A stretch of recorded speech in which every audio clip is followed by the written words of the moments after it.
5 seconds. Start.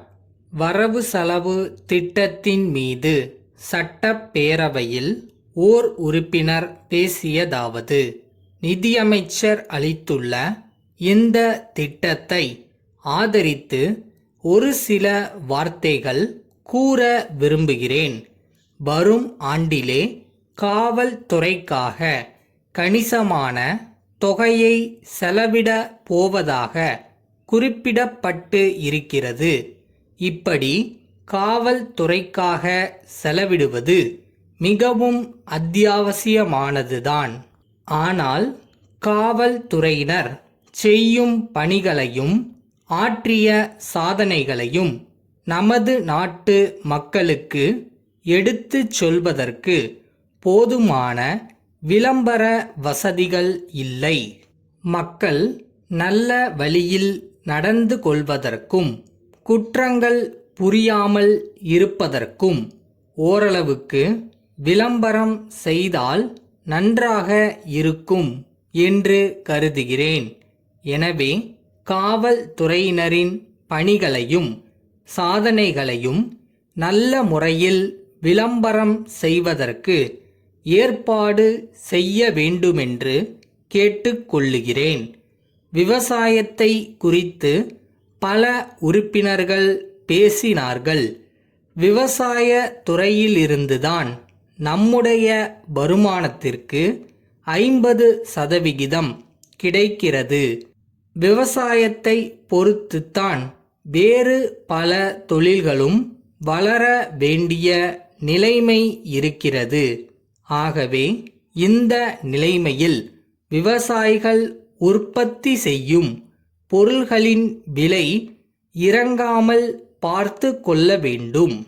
கடந்த பல ஆண்டுகளாக மத்திய அரசும் மாநில அரசும் திட்டத்தின் அடிப்படையில் நடவடிக்கை எடுத்து கொண்டதன் காரணமாக நாட்டில் விவசாயத் துறையில் உற்பத்தி அதிகமாக பெருகி இருக்கிறது. விவசாயி உற்பத்தி செய்யும் விளை பொருட்களுக்கு குறைந்தபட்ச விலை நிர்ணயம் செய்யும் அளவுக்கு கூட விவசாயத் துறையில் உற்பத்தி பெருகியிருப்பது மகிழ்ச்சிக்குரியது. ஆனால் விவசாயிகளுடைய உற்சாகம் குறைந்து போகக்கூடிய அளவுக்கு விவசாய விளை பொருள்களின் விலை குறைந்து விடாமல் பார்த்து கொள்ள வேண்டுமென்று கேட்டுக்கொள்ளுகிறேன். அடுத்தபடியாக ஊர்காவல் படை அமைப்பது சம்பந்தமாக எந்தவிதமான அரசியல் உள்நோக்கமும் இருக்கக்கூடாது. அந்த முறையில் ஊர்காவல் படைகளை நாம் நிறுவியாக வேண்டும். ஊர்காவல் படை சம்பந்தப்பட்ட வரையில் தேசப்பற்று உள்ளவர்களை தேர்ந்தெடுக்க அரசு உரிய நடவடிக்கைகளை எடுத்துக்கொள்ள வேண்டும். நாட்டில் நெருக்கடி ஏற்படுகிற சமயத்திலும் நாட்டிற்கு இடையூறுகள் வருகின்ற காலத்திலும் ஊர்காவல் படைகள் தைரியமாக நின்று நமது பாரத நாட்டை பாதுகாப்பதற்கு வேண்டிய நடவடிக்கைகளை மேற்கொள்ளும் விதத்தில் அந்த படைகளை நாம் உபயோகப்படுத்திக் கொள்ள வேண்டும். சிக்கன சீரமைப்பு சம்பந்தமாக இங்கு சில வார்த்தைகள் சொல்ல விரும்புகிறேன். சிக்கன சீரமைப்பில் அரசு ஒரு எடுத்துக்காட்டாக விளங்க வேண்டும். அம்மாதிரி விளங்கினால்தான் மக்கள் தங்களுடைய வாழ்க்கையிலே சிக்கன சீரமைப்பை ஏற்படுத்தி கொள்ளுவார்கள். அந்த முறையில் நமது அரசு நடவடிக்கைகளில் இறங்க வேண்டும். லஞ்சம் போன்றவற்றை கட்டுப்படுத்துவதற்கும் ஊதாரி செலவுகளை கட்டுப்படுத்துவதற்கும் தீவிர நடவடிக்கை எடுத்தால் மத்திய அரசின் உதவி குறைந்திருப்பதை நிறைவு செய்து கொள்ள முடியும். அந்த முறையில் உரிய ஏற்பாடுகளை செய்ய வேண்டும். மதுரை கீழவெளி வீதியிலுள்ள ராதா மதுரை பாத்திமா கல்லூரி முதல்வருக்கு எழுதிய கடிதம். பேரன்புடையீர், தாங்கள் அனுப்பிய விண்ணப்பமும் விவரங்களும் மகிழ்ச்சியுடன் பெற்றுக்கொண்டேன். பயிற்சி கட்டணம் ரூபாய் 1000 என்று குறிப்பிடப்பட்டுள்ளது.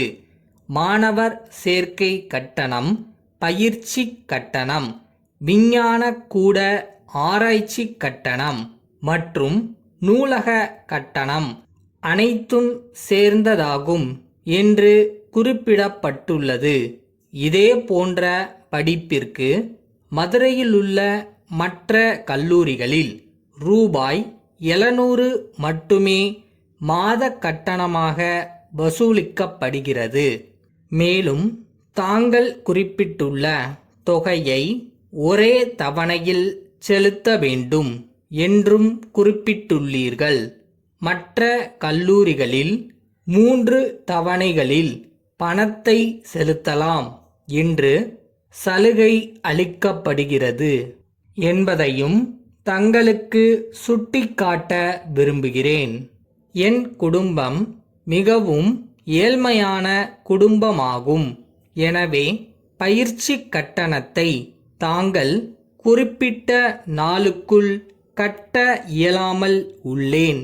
எனினும் படிப்பில் உள்ள ஆர்வத்தின் காரணமாக ஏதேனும் நற்பணி மன்றங்களின் வாயிலாக எனது மேற்படிப்புக்கு பண உதவி வேண்டியுள்ளேன்.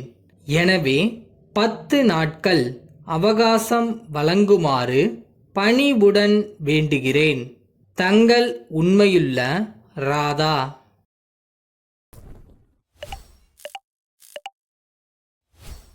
Never give up. ஏன்னா நீ எந்த இடத்துல விழுறியோ மேபி அதுக்கு அடுத்து ஒரு படி எடுத்து வச்சா ஜெயிச்சிடலாம். எப்படி வசதி?